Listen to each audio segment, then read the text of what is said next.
সবাইকে জানাই অনেক অনেক শুভেচ্ছা নীলষষ্ঠীর। তো আশা করছি সবাই ভালো আছো। আর আজকে নীলষষ্ঠী কারা কারা করেছো সবাই অবশ্যই কমেন্ট করে জানিও। আজকের দিনটা তোমাদের কেমন কাটলো সেটাও কমেন্ট করে জানিও। তো প্রথমে আমি বাড়ির শিব ঠাকুর যেটা ছিল সেটাকে আমি ঘি মধু মাখিয়ে স্নান করিয়ে আর এই দুধ গঙ্গা জলটা বানাচ্ছি শিব ঠাকুরের মাথায় ঢালবো বলে। এরপর আমি ভালো করে বাড়িতে পুজো দিয়ে নিয়েছিলাম। এরপর আমরা সবাই মিলে যাব মন্দিরে পুজো দিতে। তো চলো দেখতে থাকো আমার ভিডিওটা।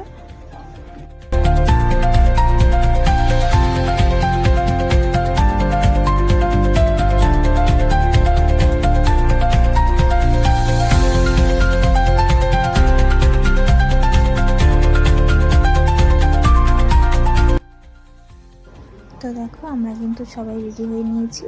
আর আমরা প্রতি বছর সবাই একসাথে এভাবে ঘুরে জল ঢালতে যাই, আমাদের গলির সবাই। তো আমাদের মন্দিরটা কিন্তু খুব একটা দূরে ছিল না, বেশ কাছেই, আমাদের পাড়ার মধ্যেই ছিল। তো সবাই মিলে চলে গেছি মন্দিরে। আর ওখানে পুজো টুজো দিয়ে তারপর যে আম ভাসানোর ব্যাপারটা থাকে গঙ্গায়, তো গঙ্গায় যাব আমরা সবাই মিলে।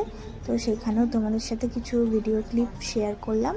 তো আমরা প্রথমে এই আমাদের পুকুর পাড়ে চলে এসেছিলাম। আর এখানে পানের মধ্যে তেল, সিঁদুর, পয়সা আর আম এগুলো সব একসাথে করে জলে ভাসিয়ে দেওয়ার একটা নিয়ম আছে।